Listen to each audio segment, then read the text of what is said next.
ಬಂಗಾರ ಬೈಕ್ ಪಟ್ಟ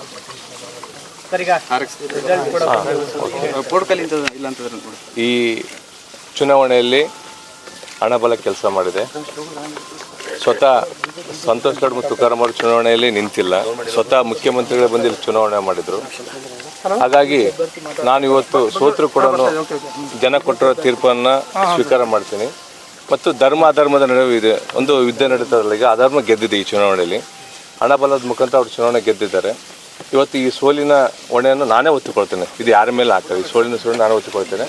ಮತ್ತು ನಮ್ಮ ರಾಜ್ಯಾಧ್ಯಕ್ಷರಾದ ವಿಜಯೇಂದ್ರಣ್ಣನವರು ಮತ್ತು ಮಾಜಿ ಮುಖ್ಯಮಂತ್ರಿ ಯಡಿಯೂರಪ್ಪ ಅವರು ಮತ್ತು ನಮ್ಮ ಕೇಂದ್ರ ಸಚಿವರು ಪ್ರಹ್ಲಾದ್ ಜೋಶಿ ಅಣ್ಣನವರಿಗೂ ಮತ್ತು ನಮ್ಮ ಜನಾರ್ದನ್ ಅವರಿಗೆ ಎಲ್ಲರಿಗೂ ನಾನು ಸಂಡೂರು ವಿಧಾನಸಭಾ ಕ್ಷೇತ್ರವನ್ನು ಗೆದ್ದು ತರ್ತಂತ ಮಾತು ಕೊಟ್ಟಿದ್ದೆ. ಅವರಲ್ಲಿ ನಾನು ಕ್ಷಮೆಯನ್ನು ಕೇಳ್ತೀನಿ, ಯಾಕೆಂದರೆ ಗೆದ್ಕೊಂಬೋದಕ್ಕಾಗಲ್ಲ ಅಂತಲೂ ಕ್ಷಮೆ ಕೇಳ್ತೀನಿ. ಮತ್ತು ಈ ಒಂದು ಸಂಡೂರು ಚುನಾವಣೆಯಲ್ಲಿ ನಮ್ಮ ಪಕ್ಷದ ಕಾರ್ಯಕರ್ತರು ಪದಾಧಿಕಾರಿಗಳು ಹಗಲು ರಾತ್ರಿಯೆಲ್ಲ ಶ್ರಮಿಸಿದ್ದಾರೆ. ಮತ್ತು ಮತ್ತೊಮ್ಮೆ ನಾನು ಯಡಿಯೂರಪ್ಪ ಸಾಹೇಬರಿಗೆ ಮತ್ತು ಜನಾರ್ದನ್ ಅವರಿಗೆ ಮತ್ತು ಕೇಂದ್ರ ಸಚಿವ ಪ್ರಹ್ಲಾದ್ ಜೋಶಿ ಅವರಿಗೆ ಮತ್ತು ವಿಜಯೇಂದ್ರನವರಿಗೆ, ರಾಮುಲಣ್ಣವರಿಗೆ ಮತ್ತು ಎಲ್ಲ ಸಮಸ್ತ ನಮ್ಮ ಭಾರತೀಯ ಜನತಾ ಪಕ್ಷ ಕಾರ್ಯಕರ್ತರಿಗೆ ನಾನು ಧನ್ಯವಾದಗಳು ಹೇಳಕ್ಕೆ ಇಷ್ಟಪಡ್ತೀನಿ. ಸರ್, ಆರಂಭದಲ್ಲಿ 2 ಕಡೆಗಳಲ್ಲಿ ಲೀಡ್ ಬಂದಿತ್ತು ಸರ್, 2 ಬೂತ್ಗಳಲ್ಲಿ. ಎಲ್ಲಿ ನಿಮಗೆ ಹಿನ್ನಡೆ ಆಯಿತು? ಈಗ 1ನೇ ರೌಂಡಲ್ಲಿ ಕಾಂಗ್ರೆಸ್ ಲೀಡ್ ಬಂತು. 3, 4, 5, 6 ಅಪ್ ಟು 7ನೇ ಒಂದು 4-5 ಕ್ಷೇತ್ರದಲ್ಲಿ ನಮಗೆ ಲೀಡ್ ಬಂತು. ಎಲ್ಲಿ ನಮಗೆ ಇದಾಯ್ತಂದರೆ, ಇಲ್ಲಿ ನಮಗೆ ಈ ಒಂದು ಮುಸ್ಲಿಮನ್ ಸಮಾಜ ಬಂಧುಗಳು ಮತ್ತು ನಮ್ಮ ಕುರುಬ ಸಮಾಜ ಇರ್ತಕ್ಕಂಥ ಭಾಗದಲ್ಲಿ ನಮಗೆ ಸ್ವಲ್ಪ ಹೆಚ್ಚಿಗೆ ಕಾಂಗ್ರೆಸ್ ಆಯಿತಲ್ಲ. ಉಳಿದಂತೆ ಎಲ್ಲ ಕಡೆಗೂ ನಮ್ಮ ಭಾರತೀಯ ಜನತಾ ಪಕ್ಷ ಅಲ್ಲ, ಪ್ರಮುಖವಾಗಿ ಏನಿಲ್ಲ. ಈಗ ಆ್ಯಕ್ಚುಲಿ ಶಿವರಾಜ್ ತೆಂಗಡವ್ರು ಬಂದಿರತಕ್ಕಂಥ ದರೋಜಿ ಅವ್ರೇನು ಭಾಗದಲ್ಲಿ ಅಡ್ಡಾಡಿದಾರಲ್ಲ, ಆ ಭಾಗದಲ್ಲಿ ಸಿಕ್ಕಾಪಟ್ಟೆ ಹಣ ಖರ್ಚು ಮಾಡಿದ್ರಲ್ಲ, ಹಣ ಕೆಲಸ ಮಾಡಿದೆ. ಒಂದು ಶಿವರಾಜ್ ತೆಂಗಡವ್ರು ಮೇನ್ ಅಲ್ಲೇನು ಅವ್ರದ್ದು ಒಂದು ಹಣ ಕೆಲಸ ಮಾಡಿದೆ.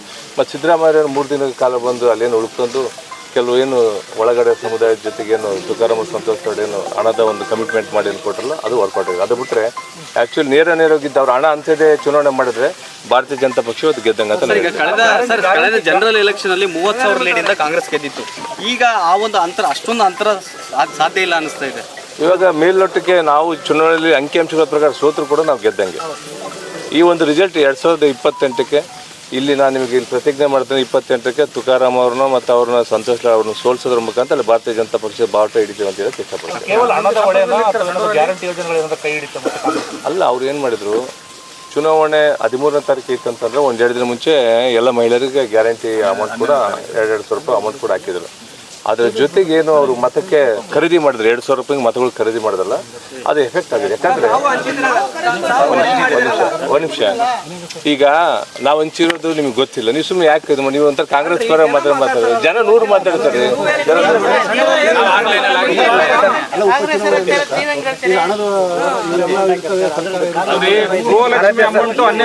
ಅಲ್ಲ, ಒಂದು ನಿಮಿಷ ಈಗ ಅಕೌಂಟಲ್ಲಿಗೆ ಅವ್ರು ಅಕೌಂಟಲ್ಲೇ 1 ನಿಮಿಷ ಲೋಕಸಭೆ ಚುನಾವಣೆಯಲ್ಲಿ ಅಕೌಂಟಲ್ಲೇ ಕೊಳ್ಳೆ ಹೊಡೆದ್ರು. ಸ್ವತಃ ಮುಖ್ಯಮಂತ್ರಿ ಬಂದ ನೀವು ಅವಾಗ ಕೇಳ್ಬೋದಿತ್ತಲ್ಲ, ಏನು ಸ್ವಾಮಿ ಮತ್ತೆ ಅಕೌಂಟಲ್ಲಿ ಕೊಳ್ಳೆ ಹೊಡೆದ್ರಲ್ಲ, ಈ ಚುನಾವಣೆ ನೀವು ಯಾವ ನಿಗಮದಿಂದ ಹೊಡಿತಾರೆ ನೀವು ಕೇಳ್ಬೋದಿತ್ತಲ್ಲ. ಬಹಿರಂಗವಾಗಿ ನಾನು ಹೇಳ್ತಾ ಇದ್ದೀನಿ, ಸ್ವತಃ ಮುಖ್ಯಮಂತ್ರಿಗಳು ಜನ ಬರಲ್ಲ ಅಂತ ಮನೆಗೆ 500 ರೂಪಾಯಿ ಕೊಟ್ಟು, ಆಮೇಲೆ ಬೂತಿಗೆ 1.5-2 ಲಕ್ಷ ದುಡ್ಡು ಕೊಟ್ಟು ಕರ್ಕೊಂಡ್ಬಂದು ಪ್ರಚಾರಕ್ಕೆ ತರುವಂಥ ಕೆಲಸ ಮಾಡಿದ್ರು. ಅದನ್ನು ಕೇಳ್ಕಕ್ಕೆ ಹೋಗ್ಬೇಡ್ರಿ. ಯಾಕಂದ್ರೆ ಈಗ ಚುನಾವಣೆ ಸಮಾಜದಿಂದ ಮಾಡಿವಿ, ಧರ್ಮಾಧರ್ಮ ಪರ ಹೋಗಿವಿ. ತುಕಾರಾಮ್ ಏಜೆಂಟ್ ತರ ಕೆಲವರು ಮಾತಾಡ್ಕೋಬೇಡ್ರಿ ದಯವಿಟ್ಟು. ನಾನು ಈಗಲೇ ಹೇಳ್ತೀನಿ, ಮುಂದಿನ